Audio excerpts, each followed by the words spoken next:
Hello, good evening, and welcome to the second session of Business Economics class. Can everybody hear me?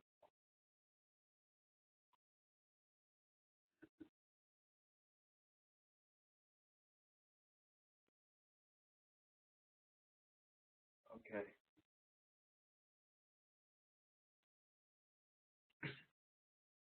So let's go ahead and start the session. This session, we're going to talk about demand and supply.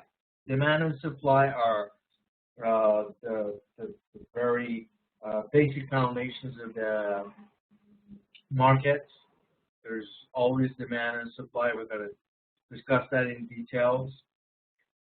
So after this lecture, you'll be able to explain the influences on demand, on supply, how the demand and supply determine prices and quantities bought and sold, and then use demand and supply to make predictions about changes in prices and quantities. So what is demand? If you demand something, then you want it, you can afford it, and you have made a definite plan to buy. So demand is not the same term to be used as needing something, desiring something. Those are just wanting part. The second part is you should be able to demand it, and you have made a plan to buy it. To give you an example, you cannot say, I demand a Ferrari car if you're not able to buy one. If you cannot afford a Ferrari, you do not demand a Ferrari. Even if you want it, you're not demanding. Even if you want it and are able to afford it, but you don't plan to buy it, you do not demand it. Only when all these three items are met is when you demand a Ferrari. So wants are unlimited desires or wishes people have for goods and services. And demand reflects a decision about those wants. So that's when those are different. So a demand is when you have made a decision to satisfy that desire or want that you have. Because we have plenty, unlimited amount of desires and wants. Quantity demanded of a good or service is the amount that consumers plan to buy during a particular period of time, and that at a particular price, of course. So, demand. What does determine the buying plans? The amount of any particular good or service that consumers plan to buy is influenced by the price of the goods, the prices of other goods, the expected future prices, income, population, and preferences. So here I see from Mr. Mohammed Aziz, demand is an economic principle that describes a consumer's desire and willingness to pay a price for a specific good or service. Holding all other factors constant, the price of the good or service increases as its demand increases, and vice versa.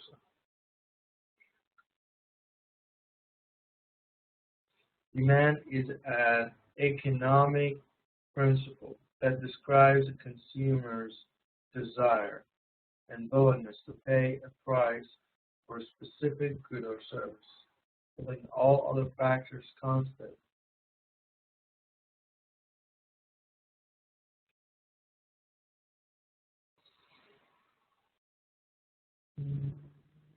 Yes, that is also true, Mr. Mohammed Aziz. So, the amount of particular good or service that the consumer plans to buy is dependent on the purchase price, the price of other goods, expected future prices, income, population, and preferences. So all these have influence on the demand. Price of the good, of that particular good that you're purchasing, has influence on whether you want to buy it or not. Then the prices of other goods is also influential on that.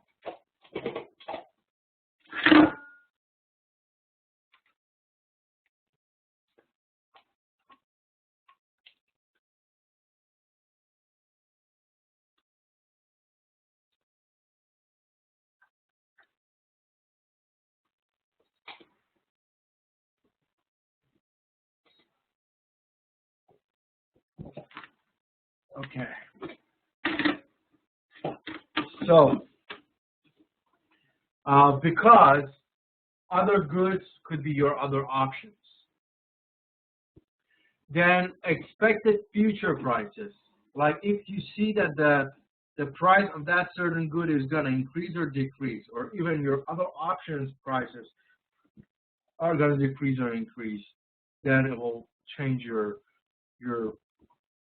demand. Then your income also has influences on it.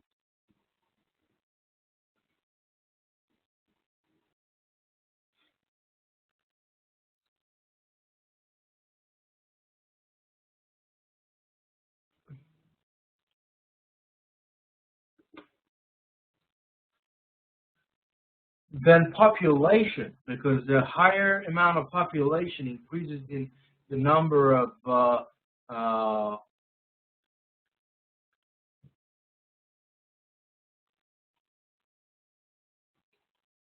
demand. Like the more people out there demanding something means the population stands for number of people. So let's say, especially in the market, and the preferences of those people in the market also determines the demand. The law of demand. The law of demand states, other things remaining the same, the higher the price of the good, the smaller is the quantity demanded. So this is the law of demand, meaning that everything stayed the same. If you increase the prices higher, like to a higher amount, the demand will decrease. So they have a like negative relationship on each other. The law of demand results from a substitution effect and income effect.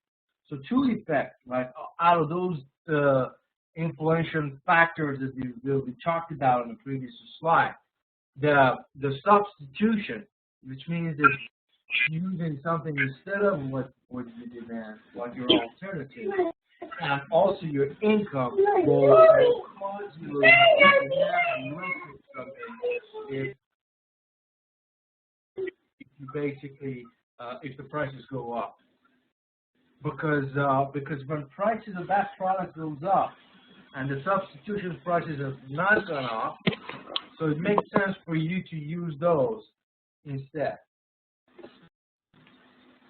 And then the income effect is for you to use those when you want to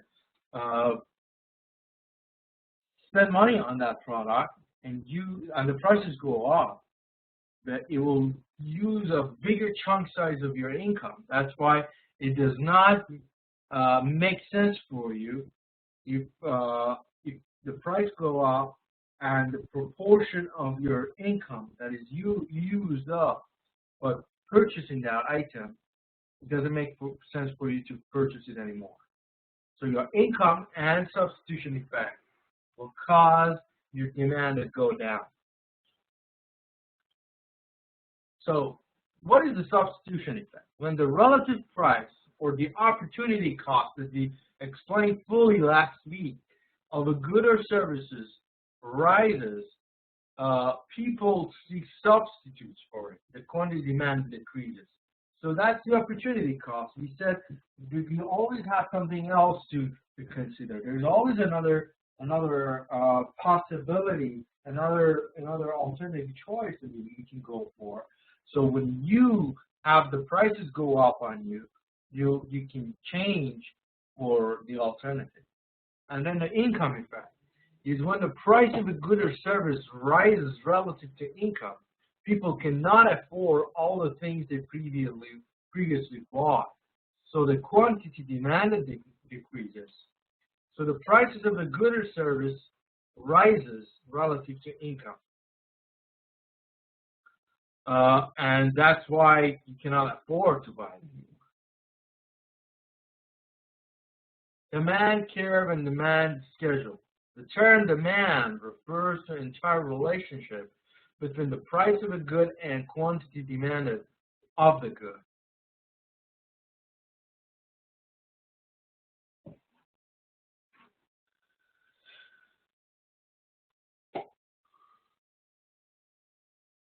So there's always this concept of quantity and price.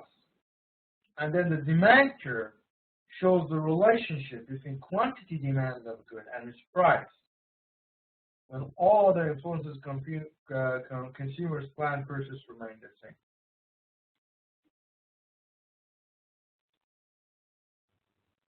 Then we have the demand. The figure shows a demand curve for recordable compact discs.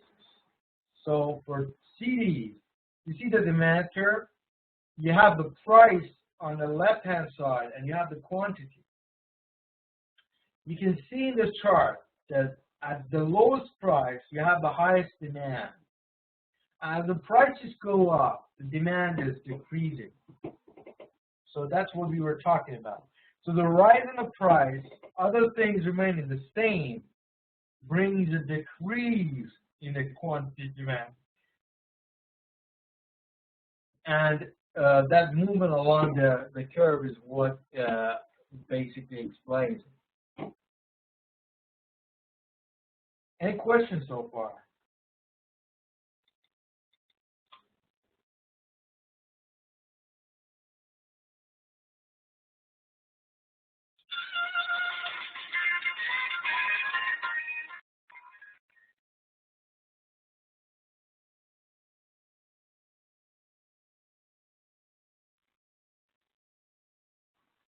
Any comments or questions? Okay, well, let's go to the next slide.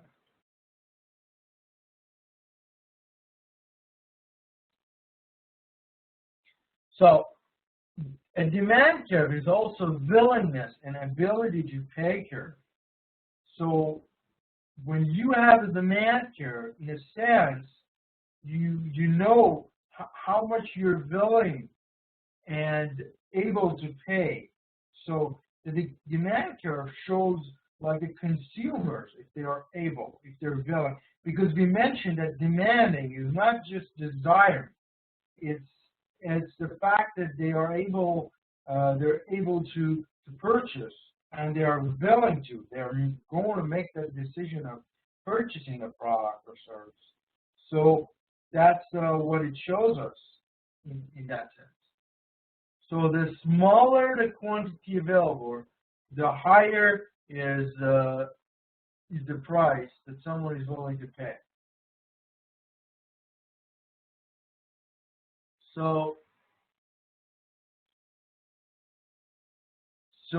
that's the scarcity. We will cover that in the next slide. Scarcity means that we have not enough resources out there. Those few resources cause us to pay more for those items that there are not many of them out. Willingness to pay measures marginal benefit. We talked about this in the previous session. Marginal benefit is the extra benefit you get using that extra number of that product. So now let's talk about change in demand.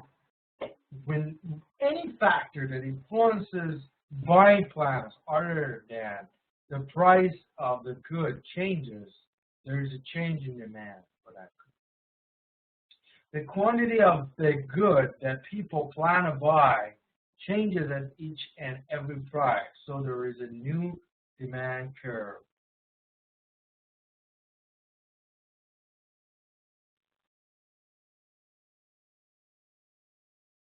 So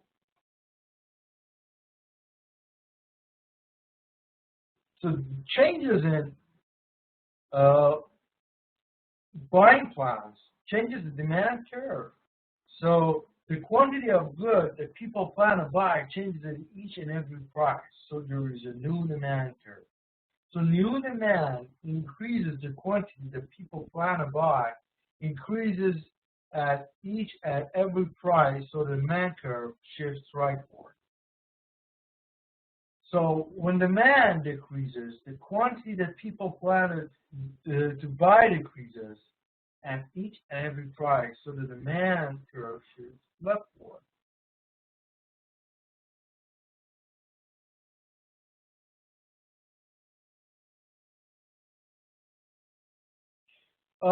Regarding a question, Mr. Navabi, they talk about quantity and price. The quality is, when economics talk about quantity and price, they are considering everything else remaining the same, meaning that the quality is supposed to stay the same. It's not that it's lesser quality with a lesser quantity. It's just the quantity and the price. So they're presuming if the quality is kept the same. So I hope that answers your question. But yeah, as I mentioned here,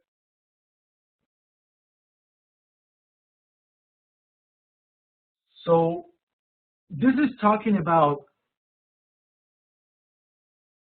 a shift in the demand curve that we will see in the next slide, or maybe the next, yeah, here. But first, let's talk about this. I'll show you how the demand curve shifts.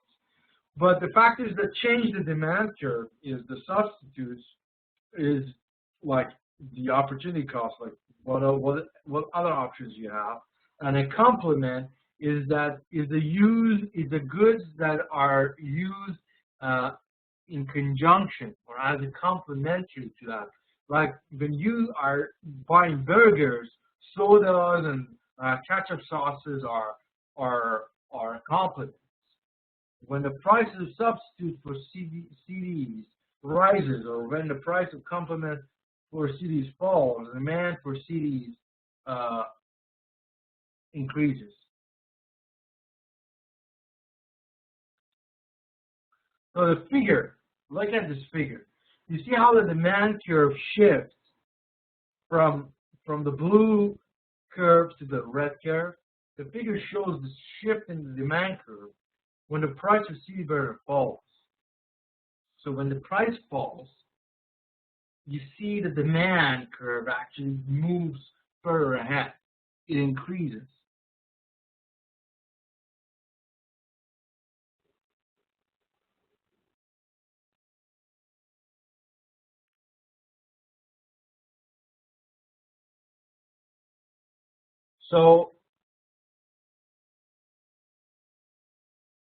So you're looking at the complement, the substitute, the change in the price of the substitute causes a change in the price of the demanded product. So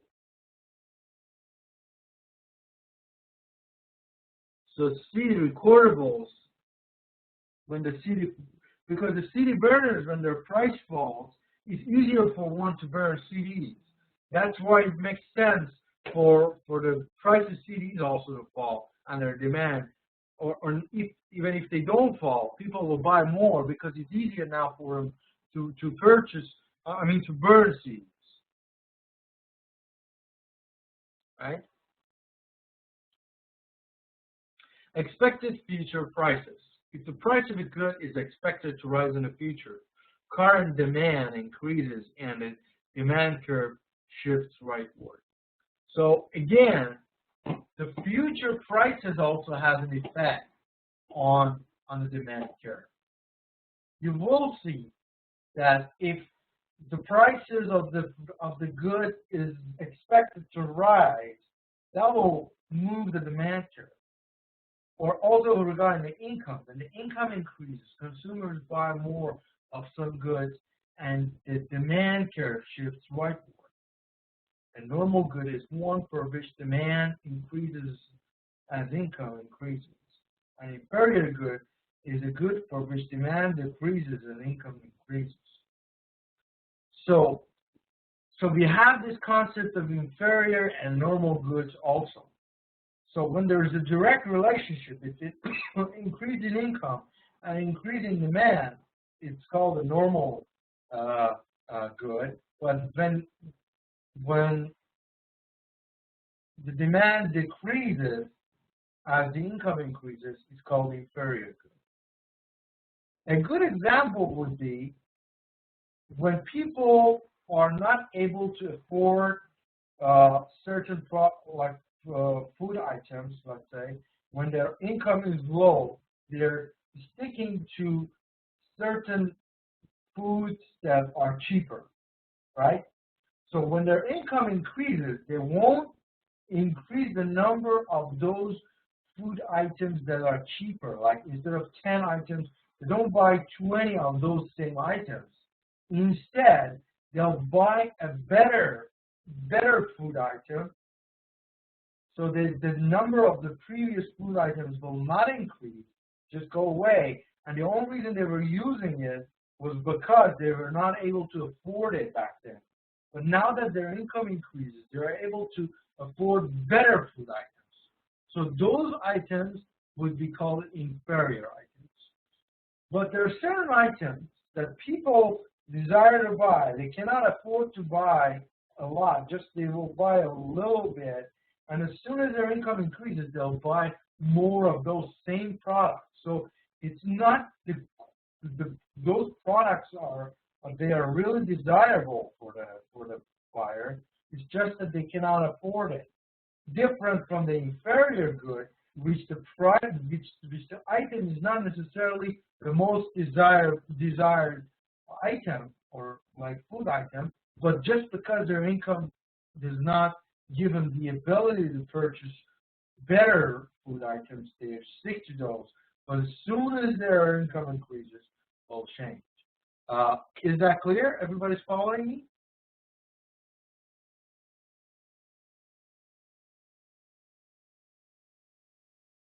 Inferior example would be like those like pre-cooked cheap products.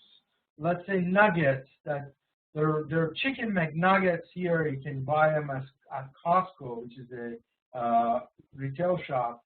You can buy them for a very cheap price, right? Let's say for $4.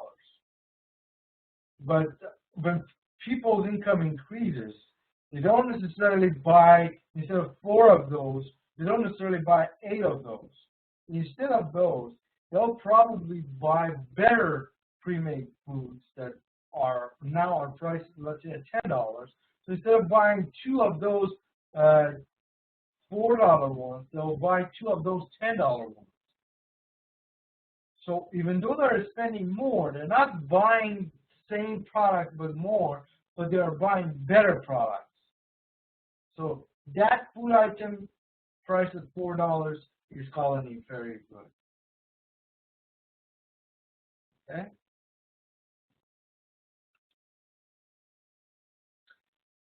Then the population. That was a question. The larger the population, the greater the demand. And the preference, people with the same income have different demands, and if they have different preferences.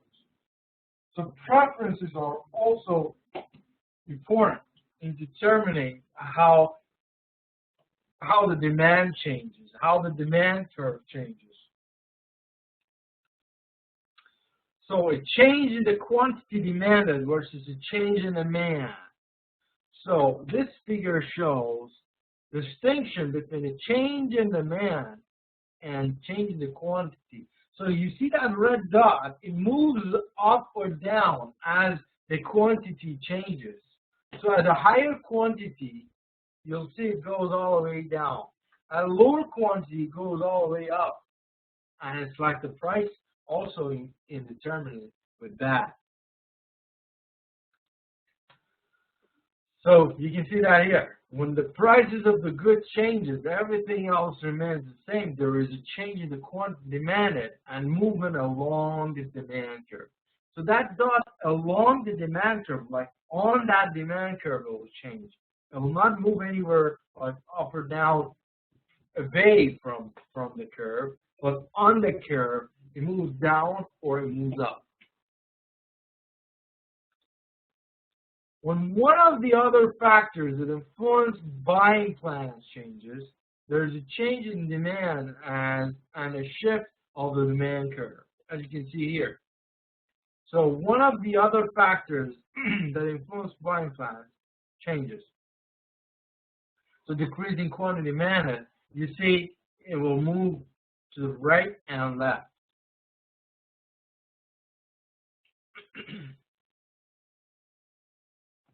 So it's not a direct change. It's one of those influential factors that change, that causes a change here. It moves it. It shifts it towards left or right.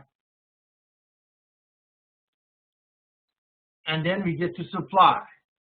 So a firm supplies a good or service, then the firm has the resources and the technology to produce it, can profit from producing it, and has made the definite plan to produce it.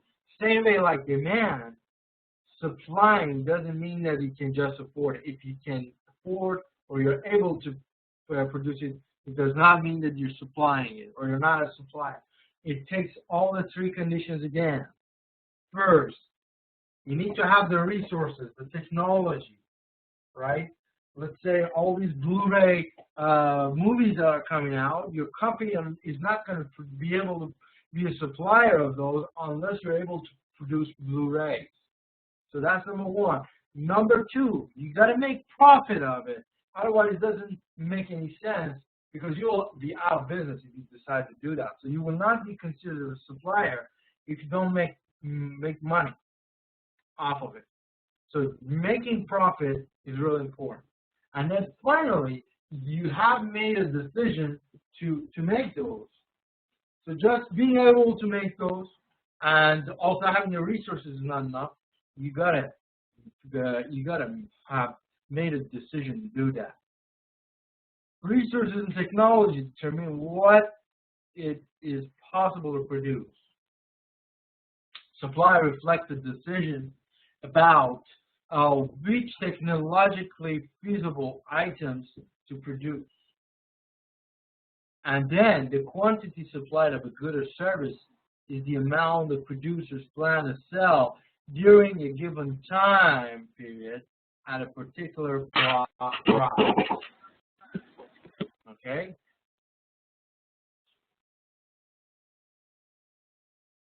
Okay, any questions so far?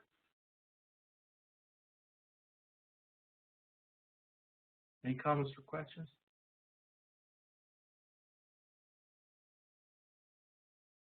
Okay.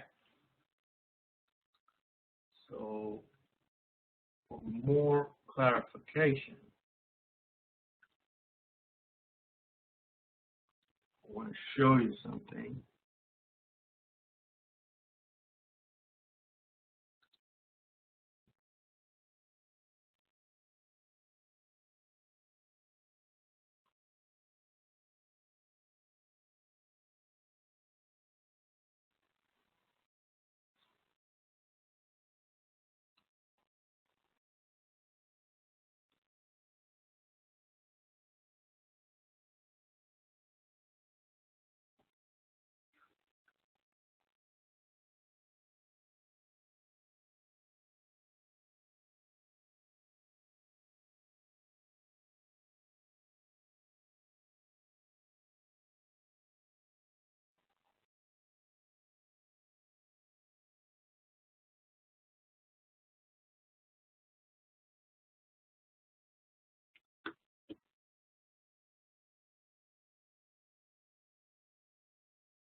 Okay,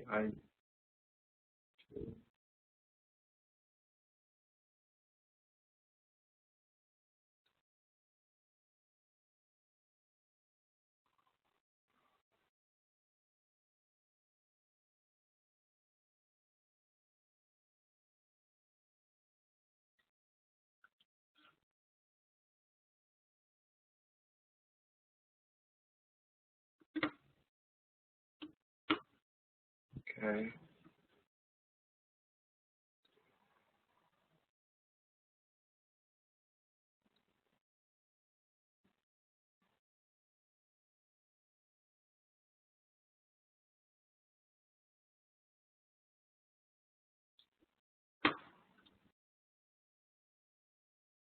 Okay, in further example, I was just mentioning was those packaged pre-made food items that I mentioned. Those are like cheaper ones, and then you want to, when you have increasing your income, instead of buying more of those, you will buy other food products that might be more expensive, but so you don't increase the number of those that you buy. It's the only reason you're buying it right now is because you cannot afford better products. So as your income increases, instead of just using more of those, you will totally change those into other products.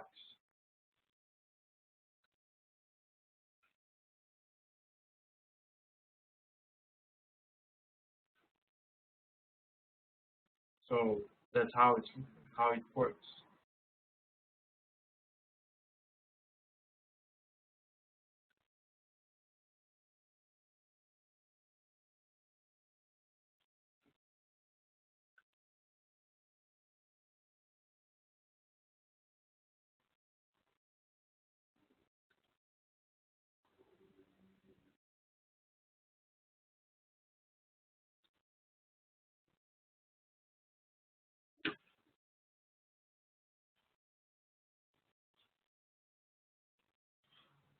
Okay.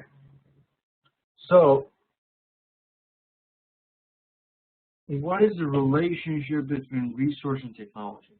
So the relationship between resource and technology, resources are the materials, are the basic materials that you need.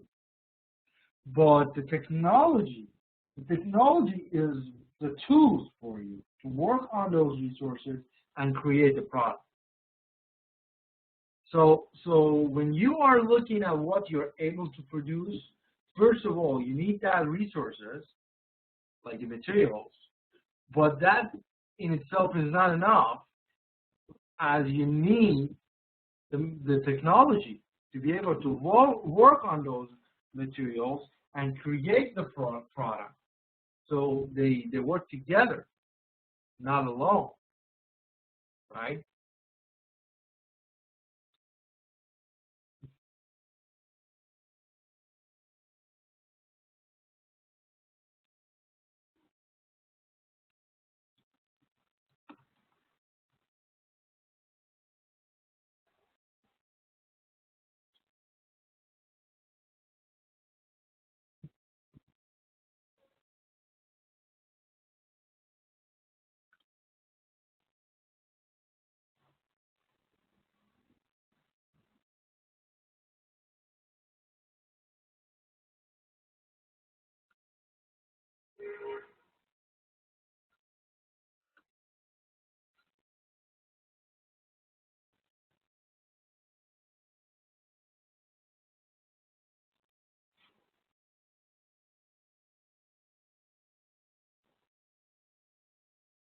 Okay.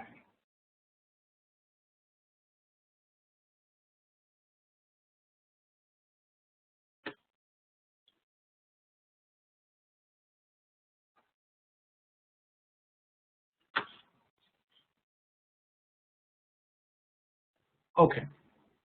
So let's go to the next slide. I was just trying to show you a video. Quantity supply means amount.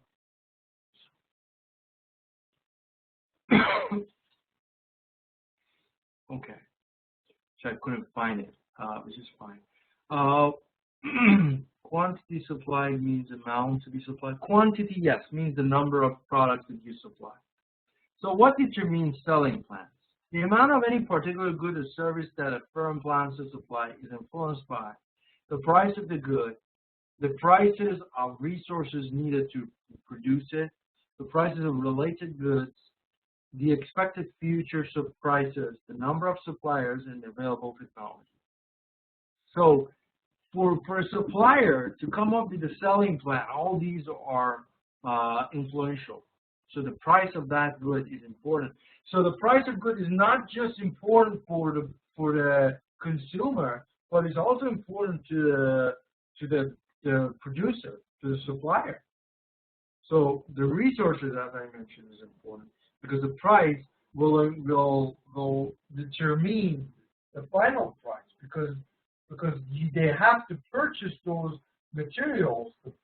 Those are the first requirements that have to be bought for the supplier to be able to work on and process them and then create the final product. So they have to purchase them. And price of related goods, like all those related goods that maybe the supplier, the producer needs also in order to complement it, right? And then future prices. If you purchase the materials like at a certain price now, but you know for fact that those prices are going to go up, if you are basing your prices on current prices, you will be in trouble because the prices are going up. So you have to take care of that. The future prices is all on a speculation and predictions. You know, let's say you're in a real estate industry, you're a contractor or whatever. The rates are important. Like if you see the economy is moving towards the way that the rates are going up, that will probably increase the prices. So, or if you're somewhere that the oil and gas is very influential in your business, like you're in refineries or petroleum or gas, this type of industry, if the gas prices are about to go up, or there are certain changes in global changes that are creating those future prices to go up, so then you basically should predict an increase in the prices very soon.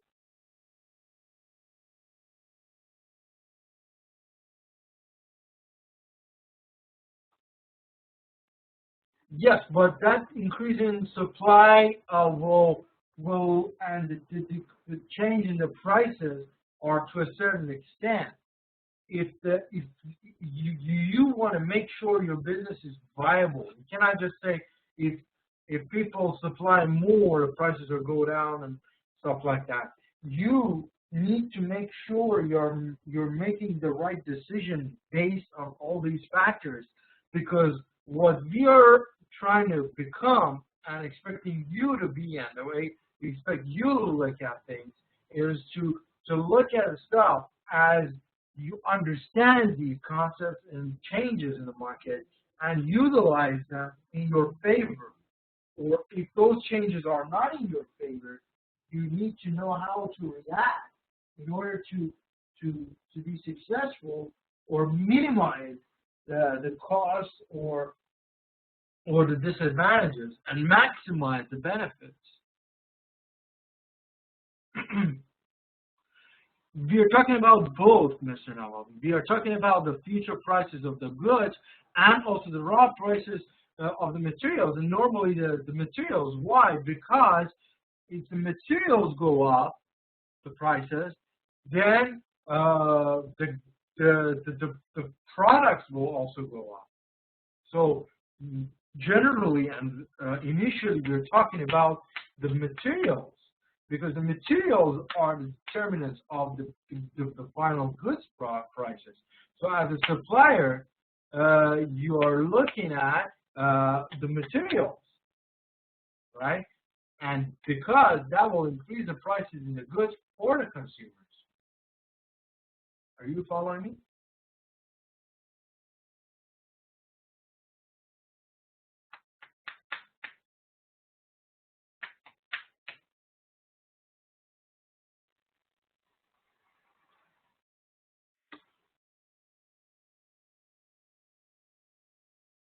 What is the solution when we have that future prices?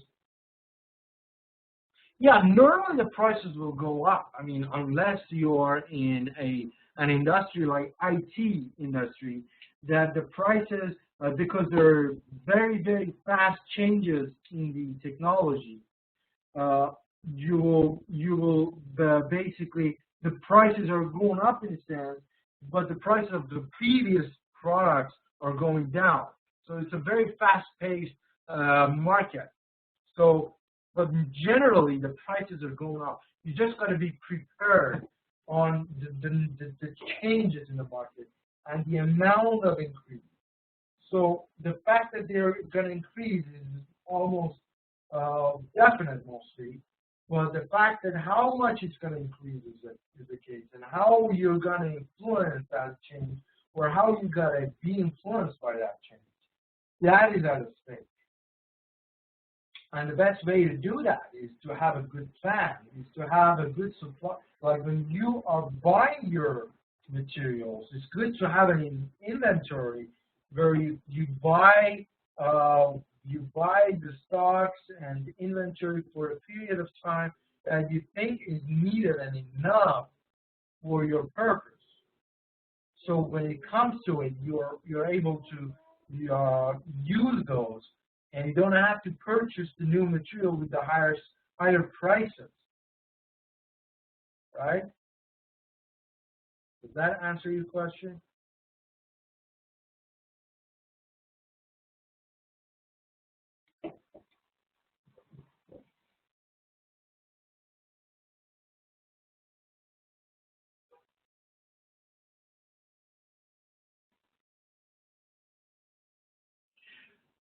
Not really, Mr. Nabavi. The way that you will calculate your revenue is based on your purchase price. So that's what I'm saying is, let's say when you buy your materials at let's say you mentioned $100, right? You bought them at $100, and you use your technology and tools and create a product, and you're selling it for $120, right? So now that the product is in the market and you're selling it for $120, you have already benefited from your previous investment, because you bought it at $100, even though, let's say, because of some change in the market, now it's $110. You have already made the revenue you had to make for $20. But the fact that for those items that you have sold or already are priced in the market is fine, but normally what happens is immediately after there is an increase in the material, even for those items that you already have in stock and inventory, you apply the new price change to those also, so you double your benefit. So what I'm saying is, if you know there is a certain increase in the market, like in the prices of the market being to be expected, it's good to have a certain level of inventory. So basically, when the prices are going up, you benefit from your purchases before, and basically you increase your benefit. Are you following me? So even if you sell it at the previous price, though, you're not losing money, because you have already made money off of your initial investment. But if you're going to purchase new materials, yes, you cannot buy that with the older price. So that's why you need to increase the prices. But at the same time, you don't have to wait for all your inventory to finish to increase the prices. You can immediately increase the price and actually double your benefit. Yeah, that's what I was trying to say. So the law of supply states that other things remaining the same, the higher the price of the good, is the greater the quantity demand, the quantity supply. So this is basically the other way around with regard to the demand and supply curve. In the demand curve, if you remember, if the prices go higher, the demand will go down. But on the supply side, if the prices go up, people want to supply more. Exactly the same concept that I talked about. Like you have some inventory, you purchase it, you produce it at a certain price, and you have it in inventory, but suddenly the prices go up. So you are more willing to sell more because you make more money. The law of supply results from the general tendency for the marginal cost of producing a good or service to increase as the quantity produced increases. So marginal cost increases as the quantity increases.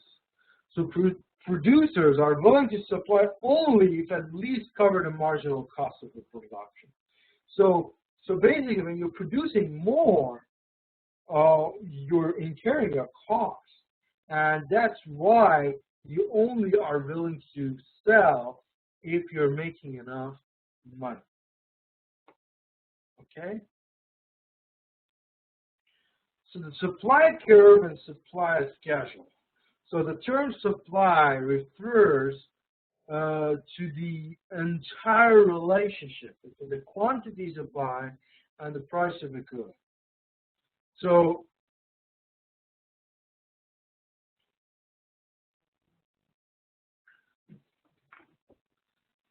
the relationship between quantity supply and the price of the good is supply. And the supply curve shows the relationship between quantity supply of a good and its price when all other stuff is the same. Right?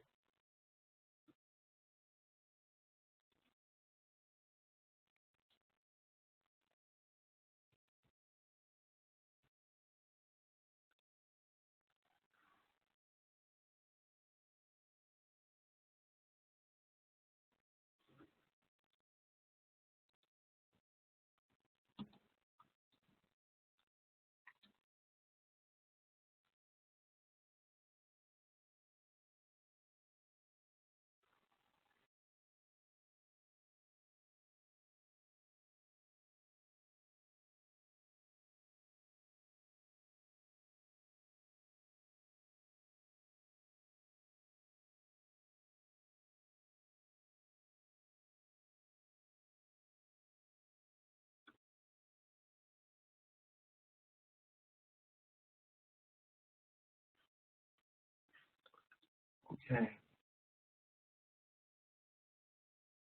Marginal cost is the extra amount of cost for a single increase in the production. Let's say if you are making 10 knives, you are a producer and you're making 10 knives. So the marginal cost is the extra amount of cost that you have to incur for adding an extra 1 knife to your production, which means that instead of producing 10, producing 11. Got it?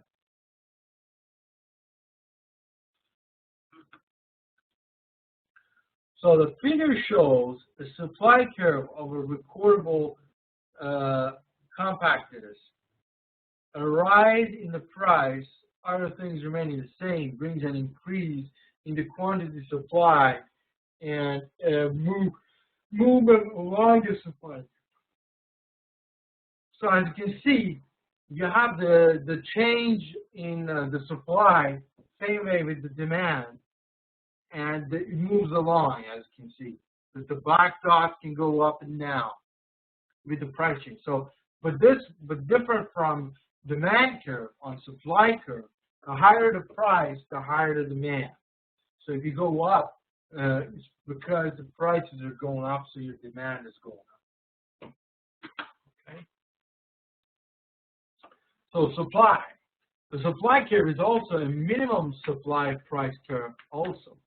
So the greater the quantity produced, the higher is the price that a firm must be offered to be willing. So the supply curve is actually the minimum price that the producer is willing to sell their product also.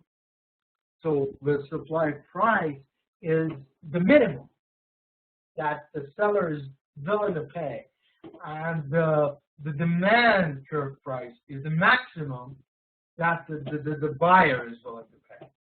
It's like somewhere in between, because the seller has to agree on the minimum price they're willing to sell, but on the other side, the buyer on demand curve is accepting the maximum amount they're willing to pay. Right? So that's how it works. So a change in supply, when a factor that influences selling plans other than the price of a good changes, there is a change in supply of that good.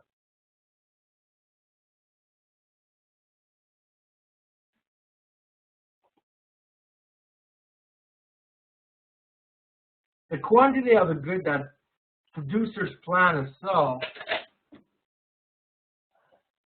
changes at each and every price. So there is a new supply curve. So when a factor influences selling plans other than the price of a good changes, there's a change in supply of that good. So when supply increases, the quantity that producers plan to sell increases at each and every price, so the supply curve shifts rightward. But when the supply curve decreases, the quantity the producers are planning to sell decreases. So that's how the supply curve shifts and moves towards the left-hand side. Okay? So the factors that change supplies are prices of productive resources. If the price of the resource used to produce a good rises, the minimum price that the supplier is willing to accept for producing each quantity of that good rises. So the rise in the price of that productive resource decreases the supply and shifts the supply curve leftward. So as you can see here, and as we discussed, the materials, the resources are very, very important in determining the price of a good, the final price. Because if the material that you need to buy in order to produce that product increases, then the total price will increase, right? So prices of related goods produced. A substitute is a production of a good, is another that can be produced using the same resources. So the substitute is another good that can be used instead of your current good.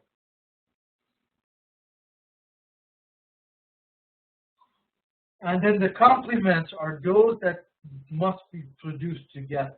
Like let's say when you buy to a fast food shop, burgers and sodas come together. When you order a food like a burger or a sandwich, then normally it goes with a soda. So those are complementary. Or ketchup sauce, or pickles, or onions and stuff like that. The supply of a good increases and the supply curve shifts rightward if the price of substitute in production falls. So if the same concept, when your prices, we're talking about the resources, right? If they increase, your supply curve decreases, and when the prices of the resources decrease, the supply curve increases, right? So on the same concept, if the prices for a complement for that product decreases, your supply curve increases. Meaning that, let's say if you're in a burger, you're a burger supplier, right? If the prices of your complements, let's say your sodas or your onions and stuff like that, decreases, that means the prices of complements for your resources is decreasing, so you can produce more. You're willing to produce more. You got it?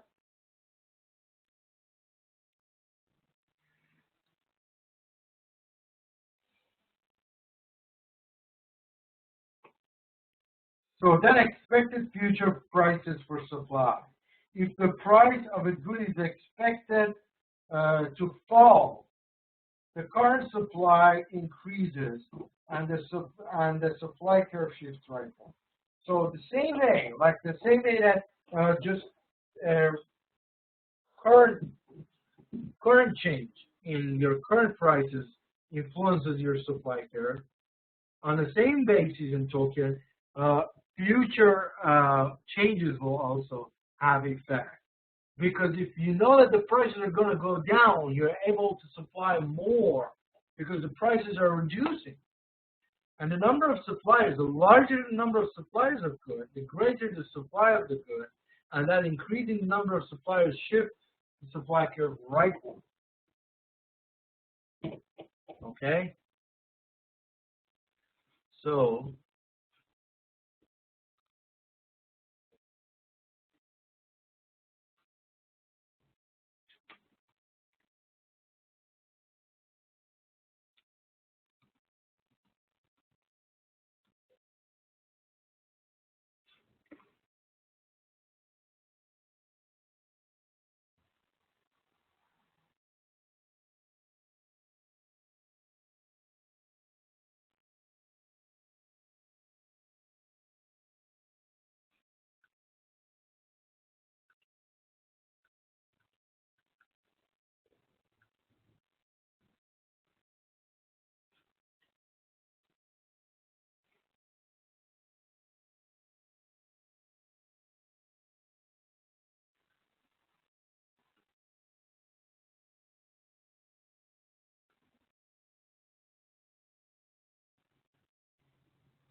okay.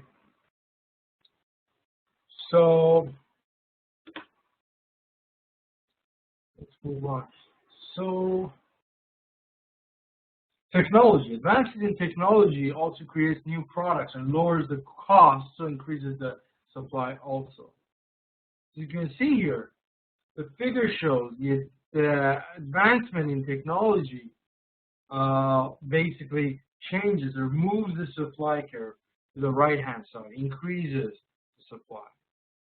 You're changing the quantity supplied versus the change in supply. So as you can see, the quantity supplied just moves on the curve rather than moving the whole curve. So this is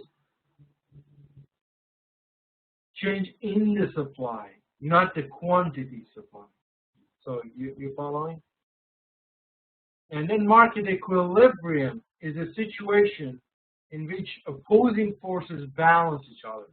So equilibrium in the market occurs when the price balances the plans of buyers and sellers.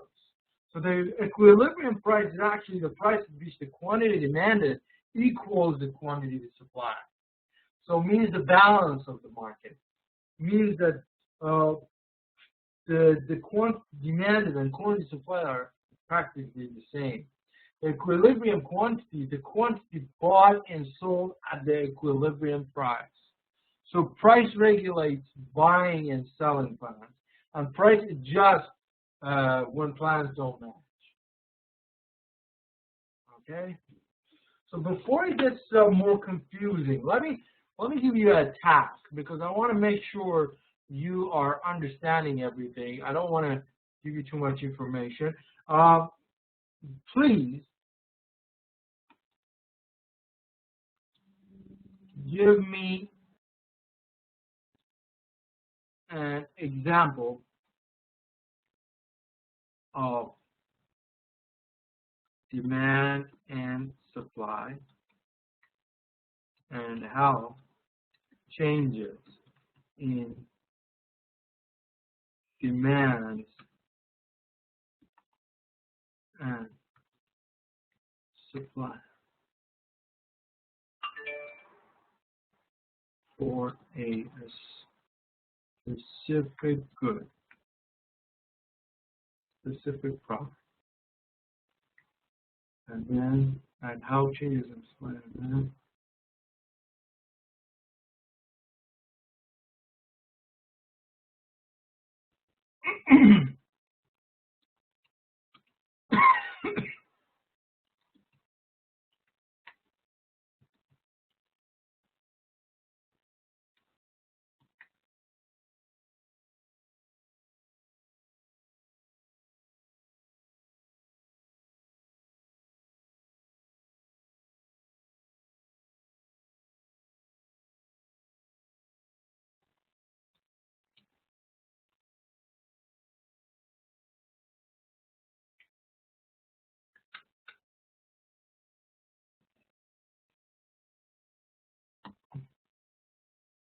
Okay, so your task is giving me an example of demand and supply for a specific product and how changes in its price influence the quantity demanded and supply. So you're more than welcome to use also charts in that example, but please spend a few minutes and think about it and give me a good example. Do you have any questions regarding that task?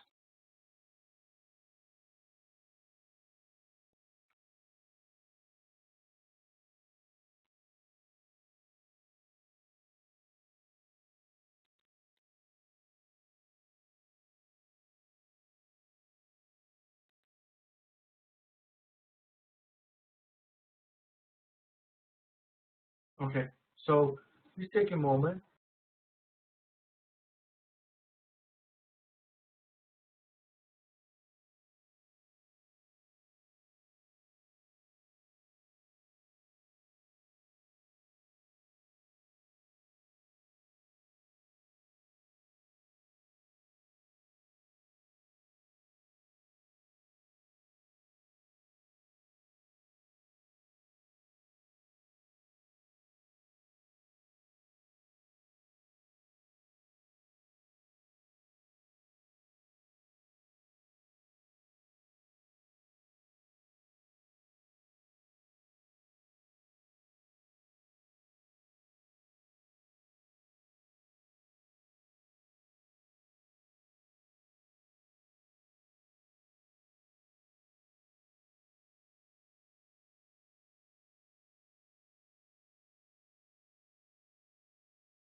Okay, so from Mr. Navabi, the example can be demand and supply of mobile SIM cards. 8 years ago, there was only one supplier of mobile SIM cards, and the demand was very high. The company sold a SIM card for $350.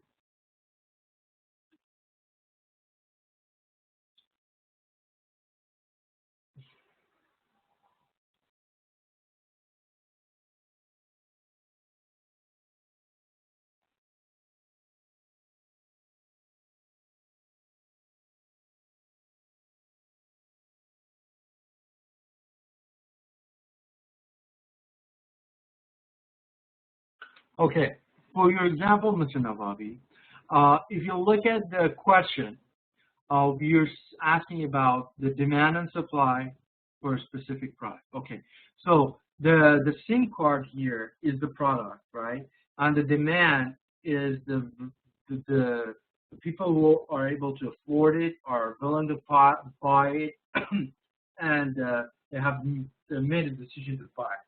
So they have a certain number of people out there demanding. And then for the suppliers, or those who are able to produce it and can make money off of it and are out there to produce it, right? So back then, the price was so high. So the fact that the demand, I mean, in this scenario, would be the demand is low at that price. Because the price is so high, so the demand is at the minimum, because the buyers are not willing to pay that $350 to purchase a SIM card, right? They are willing to buy it, they like to buy it, but they're not able to afford it, right? So that's why the demand at that price is low, the supply is higher. So when the price goes down, because the technology improvement, the suppliers increase, then the demand is also going up, right?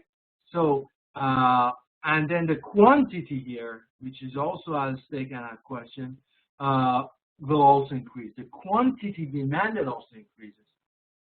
But because of the sole producer, yes, so that's important, Mr. Navabi. When people cannot afford it, it's not called demand. They like to buy it, but they don't demand it. If you look at here in our previous slide, they want it, they can afford it, and they made the decision to buy it. So if they cannot afford it, they have not demanded it. So another example from Mr. Muhammad Aziz.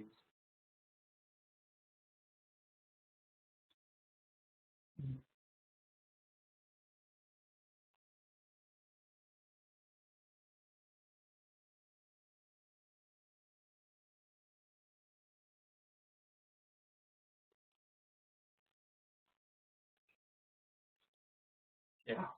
So in this example, the company sold the petrol for this much money.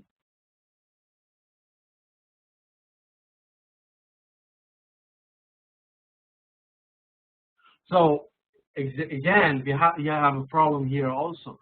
So at that price, you have a lower demand, less demand. So demand doesn't mean that it's people like it more because it's more expensive. Is when people are able to afford it, like people out there want to buy it. You see what I'm saying? So the demand is not necessarily just the desire to buy something. It's desire plus the ability to purchase it and making the decision to purchase it. So at the very expensive price, there are lesser people demanding it. Yeah, there was only one company, so it was very expensive. So you have less supply and less demand because you only have one supplier supplying it at a very expensive price, so not everybody wants to buy it.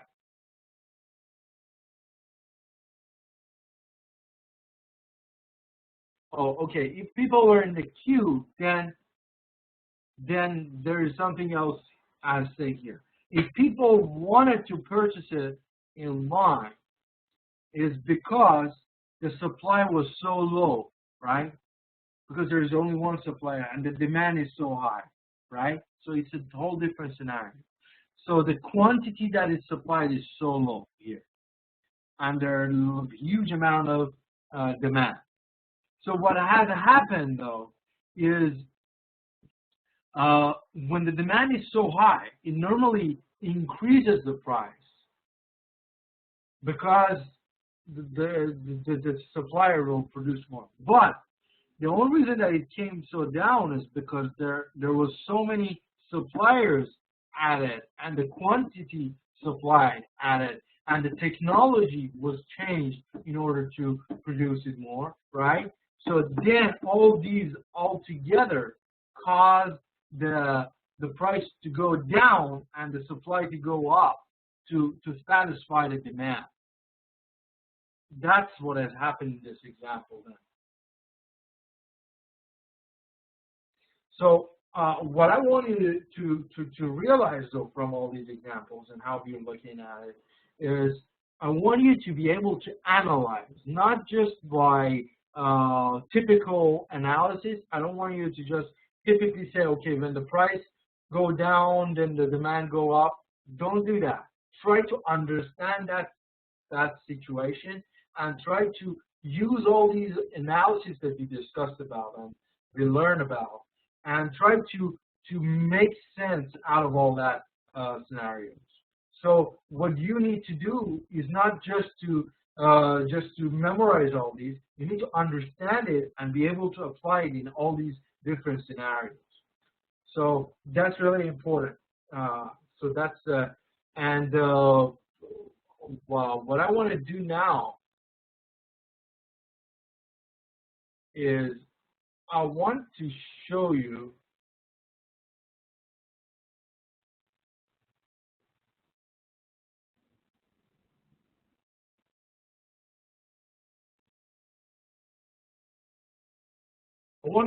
a clip.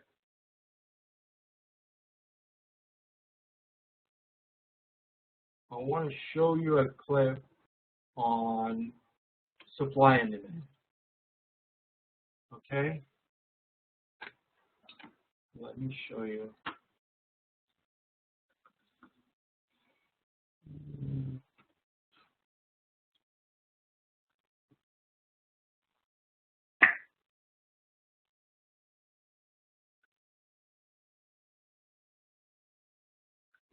Supply and demand.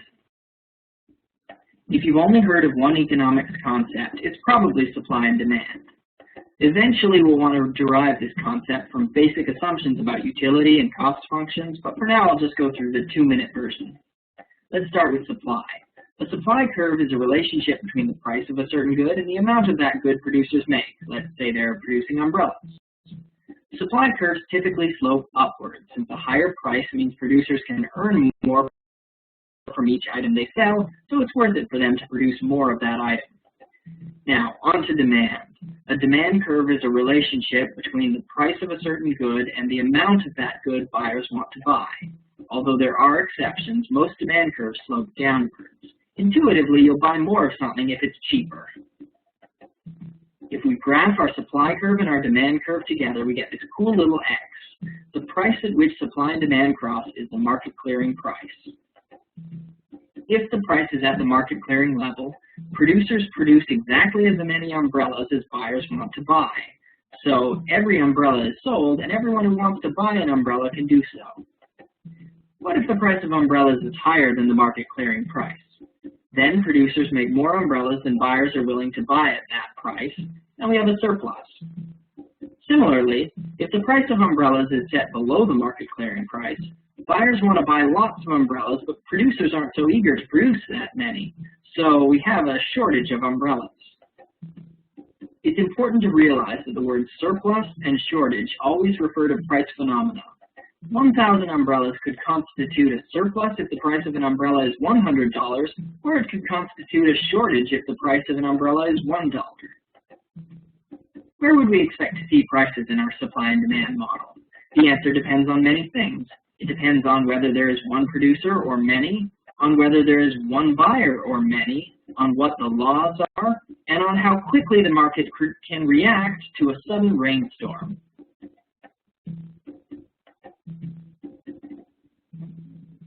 Okay.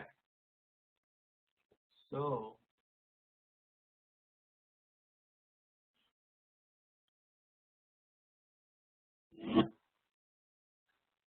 okay. So that was just a quick clip on.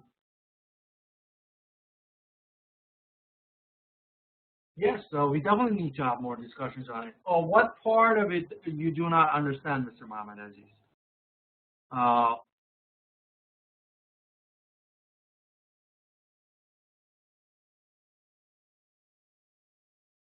What questions do you have?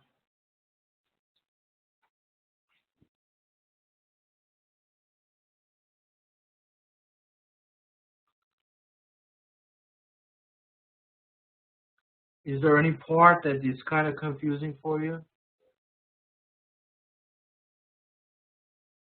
Yeah, more practical example. Let me give you another example. Let's say you are going to buy rice, right? Rice for like as a food, and there are several producers, rice producers out there in the market. So the price for the rice per kilo is, let's say, $3. Let's say $2–3 per kilo, right? So there are, let's say, 10 suppliers supplying the rice $2 per kilo average price, and there are buyers out there demanding this. So let's suppose the suppliers decide to increase their prices. Instead of $2, they want to sell for $5 per kilo, right? $5, the demand was there for $2, but when the prices go up for the same quantity, which is 1 kilo, the price has increased $3.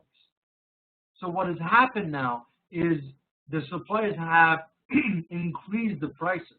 So what will be the effect on the demand curve is that the demand will diminish, will reduce. Why? Because the buyers who are willing to pay that amount will, let's say, reduce, right? They buy less. Yes, they'll decrease. So the decrease in demand will create an extra supply out there in the market.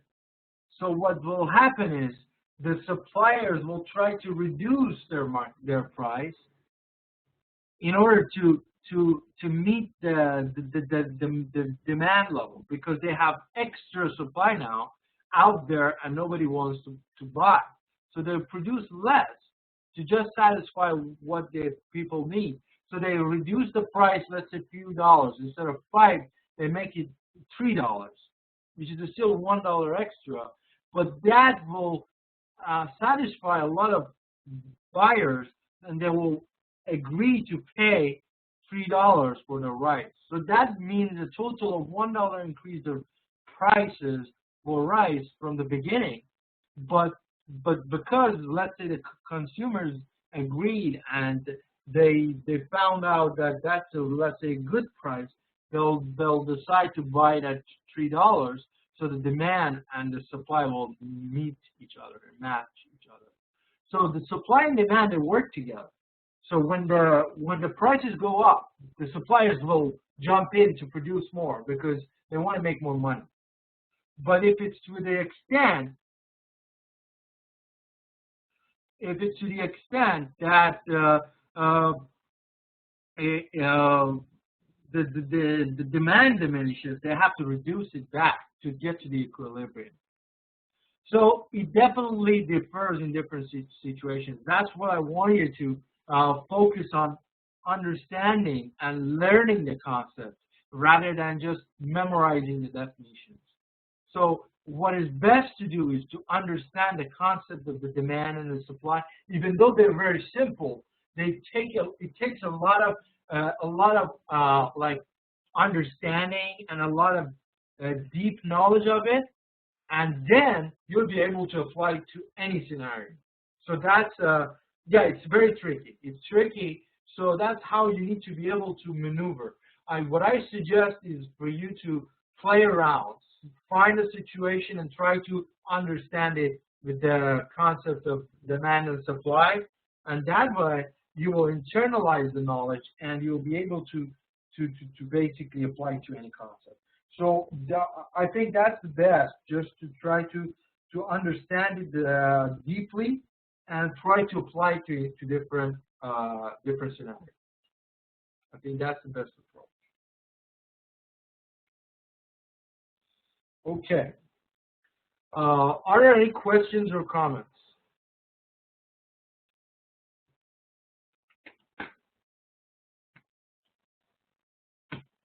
Any questions, comments?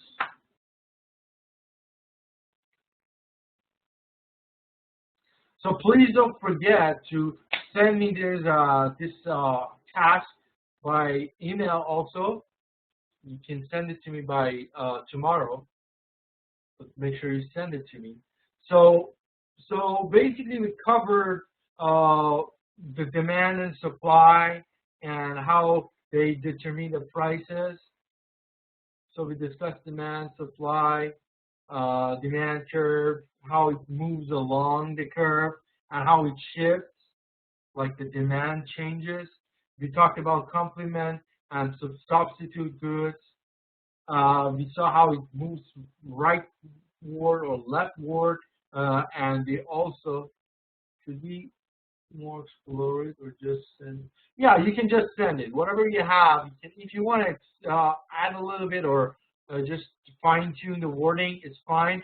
But it's just the in-class assignment, so just the same thing. I want to have a record of it, so just email it to me in a Word format or even in your email. And then the expected future prices and the income, we realize how it works, and we learn about normal products and inferior goods.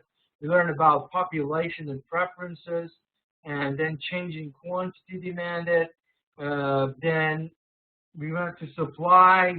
We learned about resources, how the prices of resources are important in the supply, and how technology helps. And then the selling plan, we talked about it, the law of supply, law of demand. We learned that the increase in prices increases the supply, but increased prices decreases the demand. Everything remains the same. And then we talked about supply curve. We learned how they move. We learned that the supply curve is also the minimum supply price. And we learned how change in supply happens. Prices of productive resources related to good products, future prices, number of products, and technology.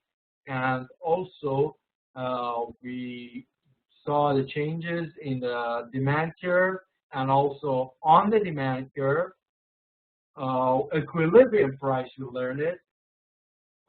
Equilibrium price is where the X, where the demand and supply meet each other. That in the clip I showed you, it was market clearing point where there is enough buyers for the supply. Like demand and supply meet each other at the right place. So that's for today, for today's lecture. If there is no question, we can finish the class. Are there any questions, any final questions that you want to ask before we end the session?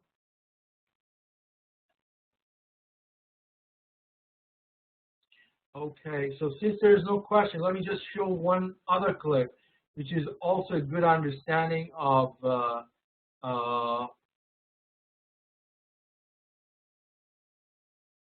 economics as a whole. The typical first-year student walks into his first economics class with very little idea of what economics is. You might have heard something like, economics is the study of money, or economics is another word for accounting, or economics is hard, don't take that class. But none of those are true. Economics is the study of the use of scarce resources that have alternative uses. That's the classic definition of economics. Basically, there are people, and people need resources to fulfill their desires. These resources cannot be infinite, but the desires can be, so people need to make choices about how to use their scarce resources. Economists study these choices. All economic questions fall into one of two categories, positive and normative. Positive economics describes what is, and normative economics argues for what ought to be. So a question like, why do people use money, is a positive question, and should people use money is a normative question. A general rule of thumb is that if your economic model has no value judgments, it's positive economics. Whereas if it does have value judgment, it's normative economics. Since to tell someone what he ought to do, you first have to judge what is best for him. Economics is also divided into microeconomics and macroeconomics. Microeconomics studies the behavior of individual agents and markets, while macroeconomics studies the behavior of the entire economy. Economists also have their own branch of statistics called econometrics that specialize to analyzing economic data. Since economic data usually comes from the real world and not from controlled experiments, econometrics faces mathematical challenges that other fields might not. The tools economists have developed to study human behavior have broad uses outside of what we would traditionally consider economics. Economists study not only markets, but things like crime, war, the family, religion, culture, politics, law, and even genetics. That's why it's not unusual to see papers by psychologists, sociologists, criminologists, political scientists, anthropologists, biologists, neuroscientists, or legal scholars being co-authored by economists.